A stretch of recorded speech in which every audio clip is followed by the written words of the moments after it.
Te quería consultar, vos en tu literatura, digamos, tocas en varias ocasiones, en varios libros, en Museo de la Revolución, ahora en Confesión y también en 1917, la cuestión de la revolución y de la lucha revolucionaria.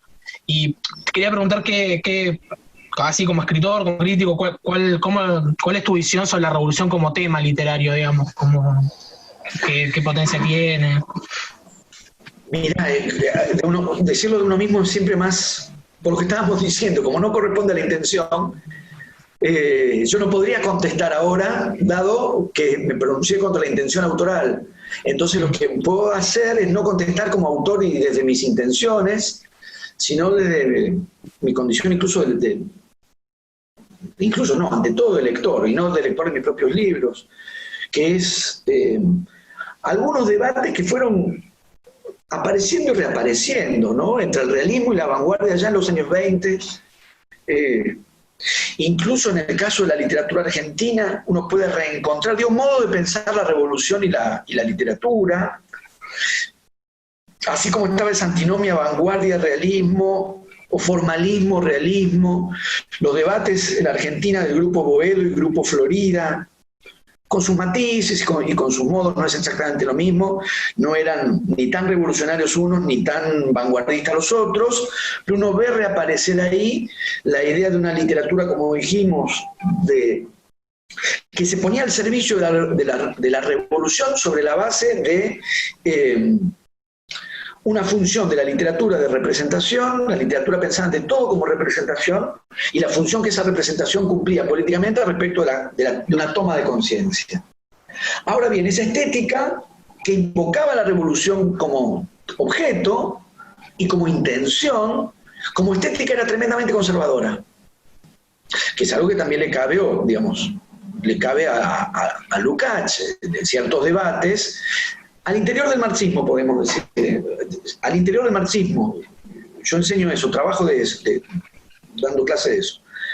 Las discusiones que Bertolt Brecht le plantea a Lukács en los años 30 van en alguna medida en esta dirección, por no hablar de las que posteriormente, los debates que también desde el marxismo le va a plantear Adorno, que es una estética conservadora, que se pronuncia por la revolución, que pone a la literatura, vamos a decirlo de un modo clásico, al servicio de la revolución, pero que en términos literarios es tremendamente conservadora. Entonces, para salirse de esta dicotomía, es interesante buscar o rastrear las muy distintas maneras que se han producido para salirse de esta dicotomía, es decir, para buscar una articulación de literatura y política que no pase por lo que han sido por mucho tiempo tradiciones dominantes en el pensamiento de izquierda, en un sentido amplio del pensamiento de izquierda, como decimos, realismo, literatura, no digamos ya de mensaje, pero sí, de una base de consigna, ¿no? La idea de la literatura como un instrumento de transmisión de una certeza, le podemos llamar mensaje, consigna, propaganda, o cualquiera de estas variantes o matices, pero la literatura como herramienta de transmisión de una verdad que ya se tiene, que hay que comunicar, digamos, incluso el compromiso, ¿no? Distintos momentos, el realismo literario, la literatura, el compromiso sartreano, buscar y explorar otras formas de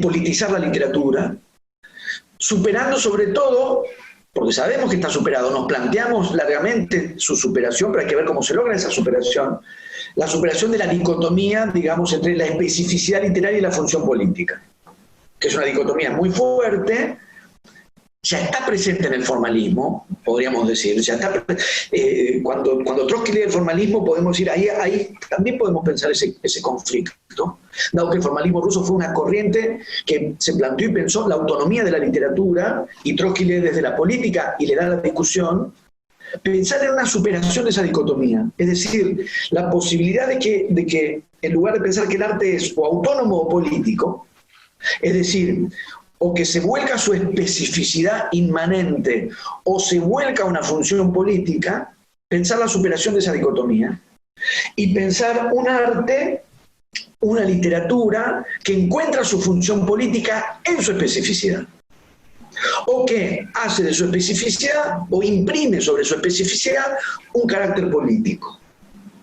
Entonces uno puede pensar, los que nombré, entre tantos posibles, en Bertolt Brecht ya está esta disposición a superar una alternativa entre exploración de formas y función política, y hace de la exploración de formas una función política, o la noción de autonomía de Adorno, la que va a proponer y a indagar este otro aspecto, la idea de que la función social del arte radica en su autonomía. Entonces son resoluciones posibles para salirse, entre muchas otras que hay. Rancière, hoy, digamos, más cercanamente a nosotros, Rancière también plantea una reformulación de la noción de la política y del carácter político del arte, de tal modo que ese carácter político radica en la autonomía y no en la antinomia con la autonomía. Entonces, dicho todo eso, todas las vueltas que doy para no hablar de lo que yo mismo escribo, uno puede buscar líneas, digamos, que no encajarían ni en el realismo ni en el compromiso sartreano, y ver que hay otras formas de politizar la literatura ahí, y yo me remito a esas líneas que ojalá hayan traspasado al menos en algo lo que yo mismo escribo, supongamos. La línea Brecht, por ejemplo, es fuertemente retomada por Piglia, que, digamos, y si uno piensa en los textos de Piglia, uno puede pensar que, digamos, esta idea de pensar la relación literatura y política de otra manera, si uno piensa en respiración artificial. Ahora, Manuel Puig, El beso de la mujer araña, digamos, para mí como otra referencia muy fuerte de una literatura política de otra manera, o un autor de la forma, ¿no?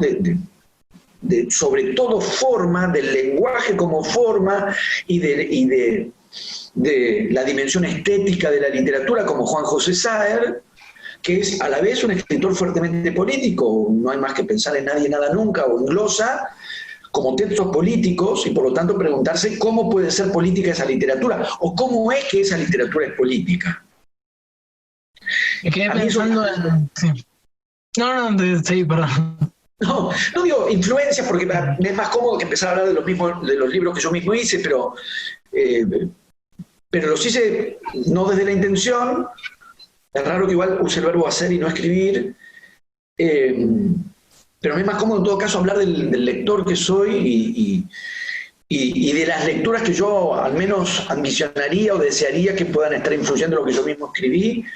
Y estoy nombrando estrictamente autores argentinos, pero yo diría, sí, Piglia, Saer, Puig, incluso Aira, desestimado en algunos casos, ¿no?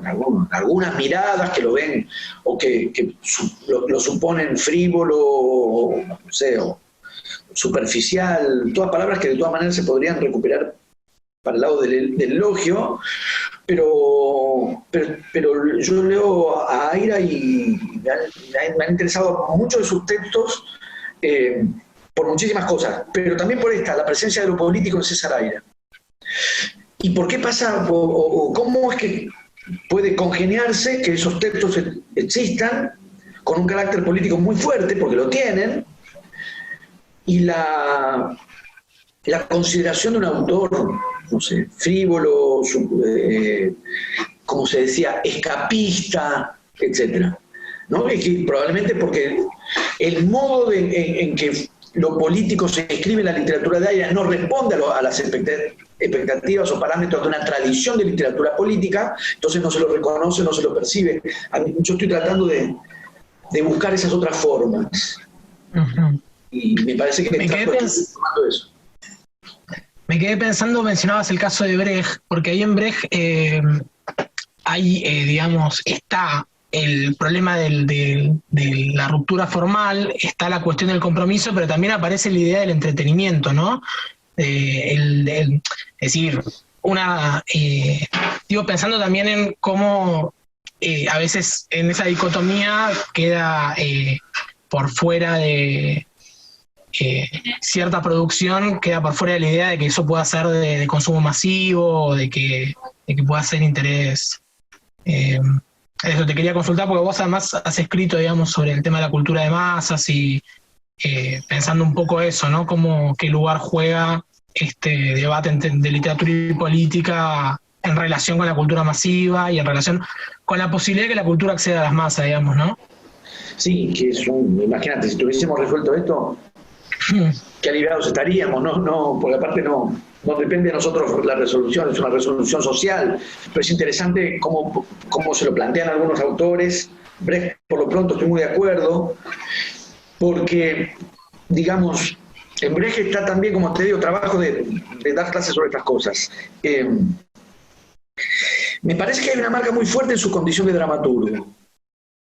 Y pensando en sus debates con Lukács, sobre los que vengo enseñando hace 1000 años, me parece que hay un punto en el que, entre otras, muchas otras variables que están jugando ahí, también están jugando el apego de Lukács al género burgués por excelencia, que es la novela, porque en Lukács puede haber, hay alguna consideración, los cuentos, o puede entrar Maupassant, digamos, pero básicamente es una teoría. Bueno, de hecho, escribió una teoría de la novela, Lukács, tempranamente. Mientras que la condición de dramaturgo de Brecht, me parece, y no solo de autor de obras de teatro, sino de director teatral, le permitió abrir esta perspectiva primero por un contacto directo con la recepción. La novela es el género de la ausencia, ¿no? Dirían.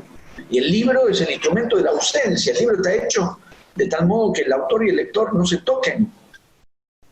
El libro exige eso, ¿no? El libro lo exige o es la consecuencia de eso. El que escribe, cuando escribe sin que el lector esté ahí. El lector cuando lee, el que no está es el autor, porque bueno, la escritura es eso. Incluso, no sé si sigue el eslogan, pero hace años la Feria del Libro de Buenos Aires tenía como eslogan del autor al lector. De alguna manera como para paliar esta condición que es propia del libro, que es un intercambio de ausencias, porque es eso, es un intercambio de ausencias. El lector no está cuando el escritor escribe, el escritor no está cuando el lector lee, en tanto que Brecht y el teatro le permite el cara a cara, le permite el contacto empírico, directo con los receptores, y al mismo tiempo la posibilidad de apuntar a receptores populares. Entonces, en los textos de Bertolt Brecht, si no recuerdo mal, de los años 30, aparece alguna crónica, si es que se puede decir así, de una puesta de una de sus obras en una fábrica. Entonces, un dilema mucho más difícil de resolver en cuanto a la llegada concreta a los receptores populares en el género novela, en el sentido de que, como digo en estos casos, Lukács en el siglo XX señala fuertemente a Thomas Mann como una figura que lo entusiasma para la literatura y que no encaja en absoluto con el realismo socialista, mucho más interesante, más rico y más complejo. Pero digamos, Lukács señala y destaca a Thomas Mann, y no hay manera de resolver empíricamente cómo es que se supone que las clases populares a las que el realismo está digamos, dirigido en su función política leerían La montaña mágica, que es un libro. Yo me dedico a la literatura, es mi profesión, a mí me llevó un verano, medio verano, La montaña mágica, digamos, es un punto ciego. Una teoría como la de Lukács es un punto ciego, la llegada concreta a los receptores. Entonces, Lukács puede establecer cómo y por qué la literatura de Thomas Mann, no así la de Kafka, cumple esa función de concientización social, pero el aspecto empírico de que esa concientización se concrete en la lectura concreta, no hay manera de resolverla, no hay manera. En cambio, Brecht, pensando desde el teatro, sí puede pensar y hacer que las obras, digamos, llevar las obras concretamente y plantearse concretamente la llegada a los sectores populares y zanjar esta cuestión. Probablemente por eso, como bien decías, tiene el entretenimiento, porque para decirlo así, también la tradición de concientización y de mensaje en la tradición de izquierda, entre otras muchas cosas, es un plomo, ¿no? O sea, tiene la cosa ploma del sermón, como cualquier instancia en la que alguien, digamos, distribuye las cosas de este modo. Yo soy el que entendió y están los que no entendieron, entonces hay que hacerles entender, digamos, es una disposición bastante perversa de una escena política. Mientras que Brecht, de un modo mucho más abierto, me parece a mí, va a ese encuentro concreto y entonces por eso mismo tiene no solo la posibilidad, también la necesidad de seducir, captar, entretener, y otra vez, en contra de la tradición que me permití llamar ploma, de seria, apesadumbrada, de la preocupación social, apuntar en cambio, como lo hace Brecht, que en la escena de la concientización, que en la escena concreta de esa transmisión o concientización, haya también diversión. Y no eran tiempos fáciles, ¿no? En los años 30 no eran tiempos fáciles, no es que en ese momento era más fácil reírse que ahora, sino recuperar una función política para la risa. Para la risa o para el entretenimiento. Benjamin lo va a retomar también, influido por Brecht. Y eso me parece que es interesante porque justamente se sale de esas dicotomías, así como dijimos antes, se sale de la dicotomía realismo-formas, porque Brecht no deja de sostener el realismo como estética y de defender el realismo, pero es una concepción del realismo que ya no es antitética de la experimentación formal de las vanguardias. Y eso lo vuelve también interesante. Entonces, el realismo, el vanguardismo, el carácter popular de la literatura, la cultura de masas, se articulan de una manera muy interesante en Brecht. Y en términos que nos siguen interpelando hoy, ¿no? Con la tecnología que existan hoy, con la cultura de masas tal como se ha desarrollado hoy, con lo que pueda significar sectores populares hoy. Lo seguimos pensando. Y ya que estamos en el tema, te quería consultar eso, ¿cómo ves hoy, digamos, la situación de la industria cultural en esta época, digamos, en esta etapa de avance en las plataformas de streaming? Bueno, ha habido un cambio bastante drástico en tiempos recientes, digamos, por lo menos en lo que hace al consumo. Sí, estamos atravesando, porque la seguimos atravesando, un proceso de transformación tecnológica, obviamente, digo, fascinante. No sé por qué dije obviamente para mí, a mí me parece fascinante, cuyo carácter probablemente, digamos, tenga no solo una complejidad muy alta, que sin duda la tiene, sino elementos muy contradictorios. Digo porque generalmente se plantea una especie de tecnofilia, de celebración incondicional de la novedad por la novedad, y suponer que, digamos, con una especie de concepción muy tradicional de progreso, toda novedad es bienvenida y prometedora, y tampoco la tecnofobia, ¿no? Tampoco la posición apocalíptica de resistirse o de ver el mal.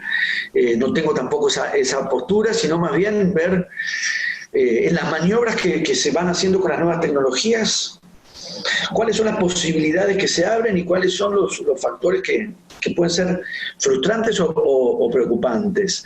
Digo, por un lado, la ampliación de las posibilidades de la circulación de la producción artística o cultural, como queramos llamar, la ampliación de esas posibilidades es siempre bienvenida, creo yo.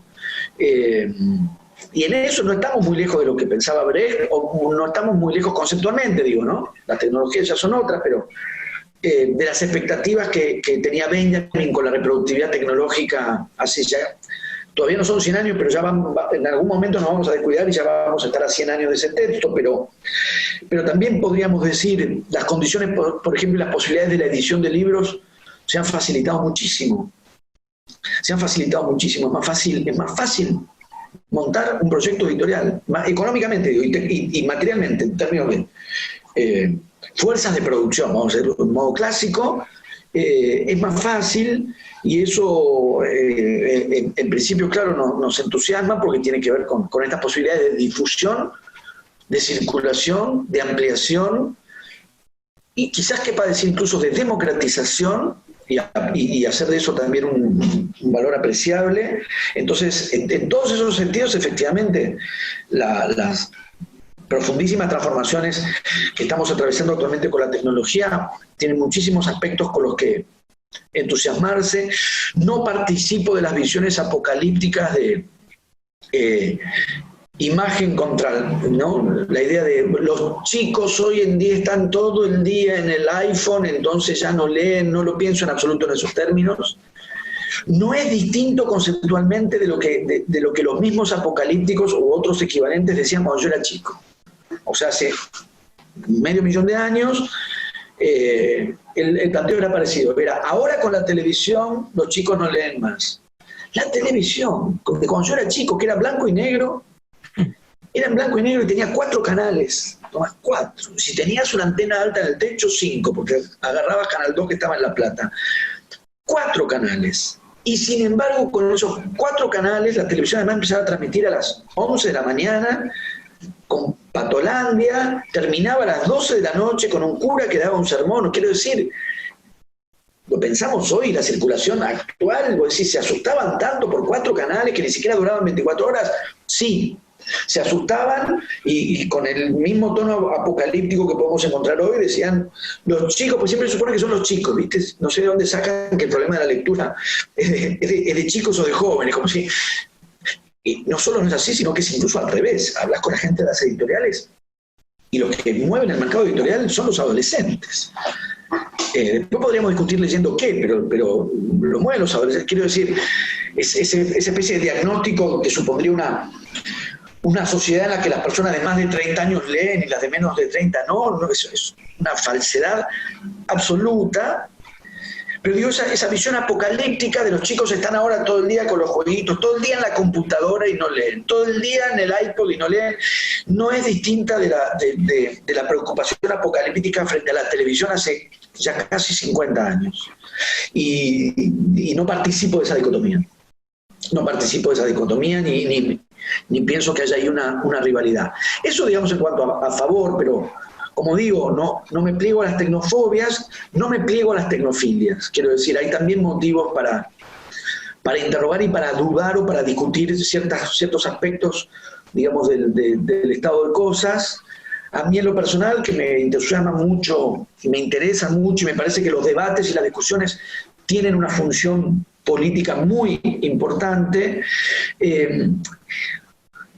hay algo peor que una especie de pacificación donde no se debate, que es cierto tipo de circulación que las nuevas tecnologías propician, que parecen un debate y no lo son, y que anulan los debates de la peor manera, que es usurpando su función.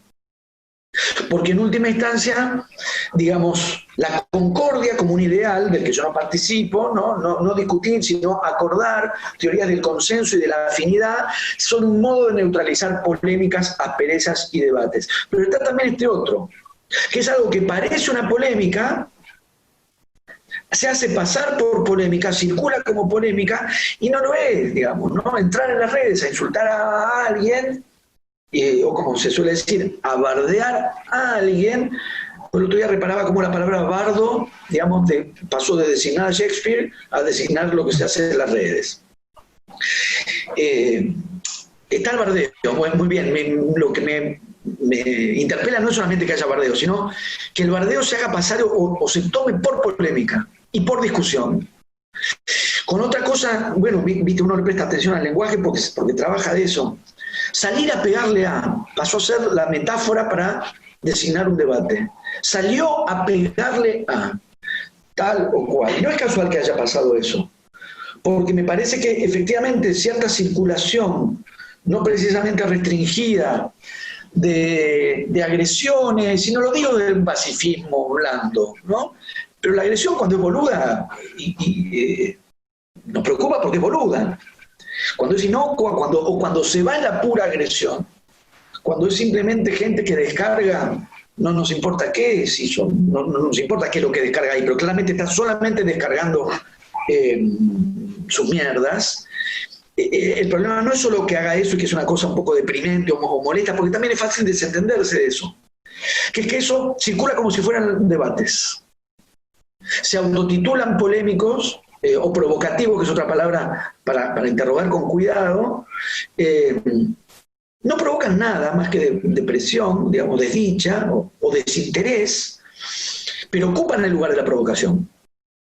Y no hay polémica, porque cuando alguien bardea no hay polémica posible, porque la polémica requiere un cierto grado de argumentación y de disposición al intercambio, incluso del intercambio áspero, incluso del intercambio agresivo, que no es lo mismo que la agresión con la que no se puede intercambiar nada, más que otra agresión y listo. Entonces sí me preocupa, tampoco tanto, porque uno arma otros circuitos por otros lados, ¿no? Bueno, lo que estamos haciendo ahora, que las polémicas y los debates están siendo desalojados, como digo, no por un estado de cautela o de cobardía o de buenas vecindades, sino por formas espurias del debate, que se hacen pasar por debates y no lo son. Y creo que las nuevas tecnologías, tal como están transcurriendo, pero claro, son un campo de disputa, ¿no? Y de hecho yo pretendo dar esa disputa al decir lo que ahora mismo estoy diciendo, que es discutir el uso de las tecnologías, para que esto, que a mi criterio está pasando, deje de pasar en distintas formas, que puede ser la agresión, sí, la agresión en el sentido que la caractericé, el escrache en redes, la cancelación en redes, digamos, distintas formas muy accesibles porque las tecnologías las ponen al alcance de la mano de todos. Escrachar está al alcance de la mano de todos. Y desaloja algo que para mí es políticamente muy necesario, la discusión. Sí, creo que eso te iba a consultar, que leía que habías comentado el otro día, que un poco ciertas demandas de corrección política, que quizás aparece interrelacionado con esto que estás diciendo, terminan como debilitando la verdadera lucha, digamos, los verdaderos problemas, que yo también es como una preocupación constante, ¿no? Y que pasan, me da la sensación de que aparecen mucho en las polémicas que tienen que ver con este tema de las cancelaciones, bueno, ahora había habido este debate porque sacaron Lo que el viento se llevó de no me acuerdo de plataforma, y todo este debate, ¿no? Y medio que, bueno, las dos posiciones quedaban, esto que decís, da la sensación de que es un debate, pero no, porque uno dice, no, lo negro no le importa a nadie, y el otro dice, no, saquemos cualquier cosa que se haya dicho fea, y eso va a cambiar las condiciones. Sí, absolutamente. Porque en ese punto, efectivamente, lo políticamente correcto nos va a limitar muchísimo, muchísimo, nos está limitando muchísimo, muchísimo. Haciendo la salvedad, o por lo menos es lo que yo creo que hay que considerar también, que es que lo políticamente incorrecto es parte del mismo dispositivo. Lo otro de lo políticamente correcto, a mi criterio, es abrir las discusiones, ¿no? Lo políticamente incorrecto es tan unidireccional, tan mecánico y tan previsible como lo políticamente correcto. O sea, lo políticamente correcto es esa lista de reglas, a mi modo de ver, con una carga de hipocresía muy, muy grande, como comenté en algún momento. Les dicen afrodescendientes, pero la rodilla en la nuca no se la sacan. Y uno diría, no ayudó como si uno dijera, qué raro que no les decimos más negros, les decimos afrodescendientes y sin embargo no los respetamos. Preguntarnos, ¿y si funcionara justamente al revés? Que es decir, que ese cuidado exterior de las formas, ese gran aparato de hipocresía superficial de cuidado de las formas y protocolos, no solo no sean una resolución para la base de la discriminación y la violencia, sino que la cubran en los dos sentidos, la ocultan y la protegen. Ahí adentro sigue funcionando. Ahora bien, ese listado de lo que hay que decir y lo que hay que pensar, y lo que no se puede ni decir ni pensar, para mí tiene su contracara pero complementaria, por eso digo, es parte del mismo dispositivo lo políticamente correcto, que toma lo que no se puede decir como un mandato, digamos, también. O sea, por eso digo, es igual de previsible, es igual de mecánico, es igual de tosco. En un caso dicen no, en otro caso, entonces, como los chicos que dicen malas palabras porque los padres les dijeron que eso no se dice.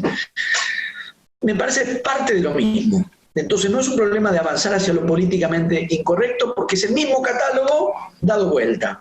Pero seguimos frente a un catálogo de lo que ya está establecido, para el no o para el sí. Me parece que la manera de desarmar ese tipo, pues desarmar, ojalá, no lo vamos a poder desarmar, de resistirse, pero esa resistencia tiene su riesgo porque los scratches están al alcance. Scratches, entendiendo por scratch una forma de violencia y anulación del otro. Podemos discutir scratches y scratches, ¿no? Yo me remito a lo que fue, digamos, recupero el scratch donde, digamos, era un modo de intervención política frente a la impunidad de los represores de la dictadura militar para decir, acá vive un torturador.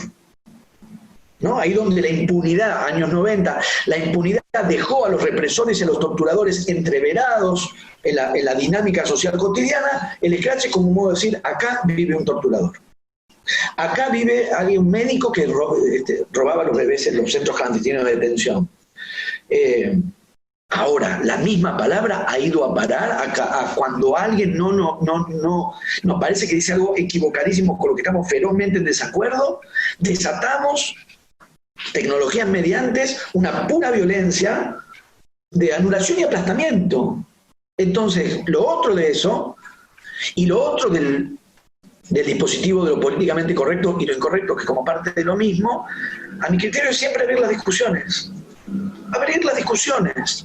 Entonces, si alguien dice algo, digamos, que nos parece espantoso, abrir la discusión. Con eso espantoso, abrir la discusión. No escrachar, no cancelar, abrir la discusión. Lo mismo lo políticamente correcto. Veamos lo que el viento se llevó, veámosla todos. Yo ya la vi, pero volvamos a verla. Y veamos qué pasa ahí. Y analicemos qué es lo que pasa y discutamos qué es lo que pasa. Cualquiera, Lolita de Nabokov, que además es una novela extraordinaria, tenemos que leerla todos. Yo la leí, volvamos a leer todos los que quieran, ¿no? Todos los que estén interesados. Pero sobre todo quienes consideran que ahí hay algo, digamos, preocupante o aberrante, o sobre todo quienes piensan así, o quienes tienen esa lectura. Pero ven, le llamo lectura. Quienes tienen esa lectura, efectivamente hay que hacer una lectura. Leamos Lolita de Nabokov, veamos lo que el viento se llevó, abramos la discusión, racismo, pedofilia, a ver qué pasa ahí. Leer, y ni siquiera leer, o sea, todo el mundo, es como si hubiese un Miguel Paulino Tato en el horizonte, ¿no? Era el censor durante la dictadura. Censor, obviamente, era también depravado, ¿no? Se la pasaba viendo chanchadas, lo que él sentía que eran chanchadas. Es como si leer siempre desde el paradigma Miguel Paulino Tato, que es con la censura en el horizonte, pero un horizonte cortísimo. Aquello que nos parece terrible es justamente lo que hay que leer, ver, escuchar y discutir. Yo personalmente pongo mi límite o mi criterio frente a los discursos del odio, los discursos activos del odio. Me dedico a la literatura, por lo tanto no pienso que las palabras sean inofensivas, no lo son, y un poco lo que estamos hablando antes, ¿no? Todo lo que dijimos también de las vanguardias, y Brecht, también la idea de que las palabras tengan consecuencias en la realidad. Todo lo que dijimos de literatura y política también podría resumirse en esto, la voluntad o el deseo, la expectativa, la necesidad de que las palabras tengan consecuencias en la realidad. Algunas tienen, alguna incidencia tienen, y ahí donde la circulación de ciertos discursos tienen consecuencias concretas de violencia y de discriminación, yo ahí sí veo motivo para decir, vamos a frenar esto. Los discursos de discriminación de toda índole sexual, étnica, nacional, porque, digamos, considerados exactamente en este punto, la circulación social de esos discursos activa prácticas de odio, de discriminación y de maltrato. Entonces, efectivamente, la homofobia nos plantea ese problema, ¿no? Y funcionó exactamente así, no era inocua. No tenía que ver con lo inocuo de, bueno, es un texto, es un gag, Miguel del Cel está haciendo un chiste, esos chistes suscitaban, digamos, derivaban en prácticas sociales muy concretas de discriminación y de mortificación que hacían sufrir a muchísimas personas. Y lo podemos extender a la xenofobia, lo podemos extender al antisemitismo, lo podemos extender a las distintas, digamos, modalidades de un discurso que produce efectos concretos en la sociedad de maltrato y de mortificación. Ahí sí yo creo que hay la posibilidad y la necesidad de poner ahí reparos fuertes. Fuera de esa instancia muy concreta que espero estar definiendo con claridad, después creo que todo tiene, bueno, Trotsky, ¿no? Máxima libertad. Trotsky, máxima libertad, que es también máxima libertad de lectura. Entonces, en lugar de expulsar, de sacar cuadros de los museos, bajar películas de las plataformas y tachar libros en los programas de estudio, leer. Porque si efectivamente hay algo ahí del orden de algo que consideramos que hay que objetar y cuestionar es precisamente, veamos esas películas, objetemos, analicemos, discutamos, leamos esos textos, cómo funcionan, qué dicen, qué hacen, cómo son los personajes, cómo es el narrador, incluso para, digamos, quien quiera contrarrestar es leer y discutir, no tachar. Lo políticamente correcto es un aparato de tachaduras finalmente insoportables, porque no se puede pensar. No se puede pensar.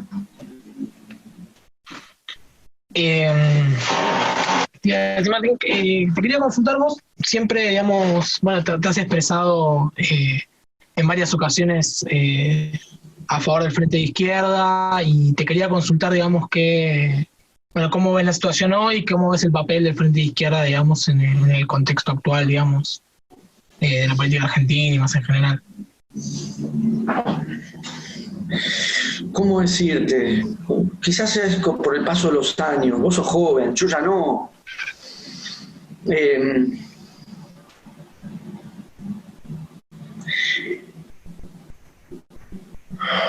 ¿Cómo decirlo sin caer en melancolía demasiado profunda? Pero tener más incidencia, más resonancia. Yo creo que es una posición política y un punto de vista no solo más que indispensable, ¿no? Porque, digamos, como ya sabemos, y no digo nunca que son lo mismo, no estoy en desacuerdo con esas homologaciones, con casi todas las homologaciones de que esto y esto son lo mismo. Me parece siempre más interesante tratar de encontrar diferencias y eventualmente oponerse, ¿no? Y ante todo oponerse, pero no sin saltearse diferencias. Entonces, fíjate, digamos, por un lado Macri, por decirlo muy, muy, muy rápidamente, la situación presente que vos decís y lo que se ha estado diciendo esta semana, la nota esa de Macri en La Nación, en el diario La Nación, la propia condición de Macri, también Alberto Fernández marcando una diferencia. Estuve pensando justo en este punto concreto. Entonces Alberto interviene, sale a contrarrestar la intervención de Macri con la idea digamos, y distingue una distinción a priori en primera instancia hasta pertinente, podría uno decir, que es los empresarios que sacan la plata al país y la mandan a paraísos fiscales, frente al empresario que invierte y apuesta, y como si ese no fuera también un explotador. La manera en que, otra vez las palabras como señales, ¿no?, que nos permiten pensar, la explotación del trabajo ha encontrado una inversión lexical, con todo lo que eso implica, es decir, ideológica, en el gesto benevolente de dar trabajo. Los que damos trabajo, ¿no?, son los que explotan el trabajo. Digamos, lo que ellos llaman dar trabajo es explotarlo.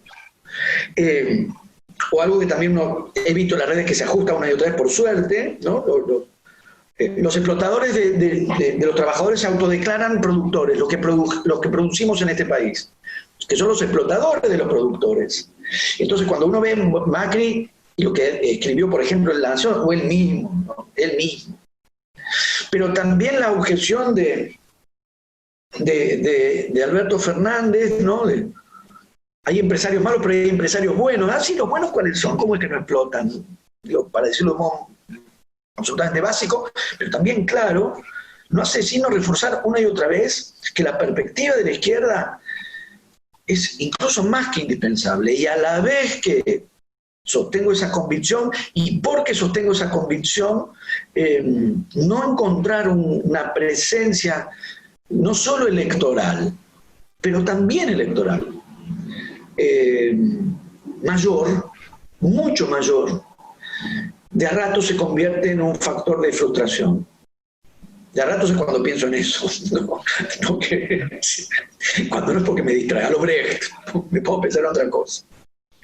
Pero yo te diría precisamente porque en este estado de cosas considero, estoy convencido, de que la perspectiva de izquierda marca, digamos, una dirección de pensamiento, una perspectiva, un modo de posicionamiento, un modo de acción, un modo de lucha absolutamente fundamental. No creo que sea una cuestión de ansiedad personal, pero me frustra que no haya una presencia todavía mayor socialmente, que no tengamos una presencia todavía mayor socialmente. Agradecerte la conversación. No, a vos, Martín. Y bueno, estamos en contacto. Dale, dale, dale. Muchísimas gracias por la idea, por este rato. Un abrazo, Martín. Te mando un abrazo.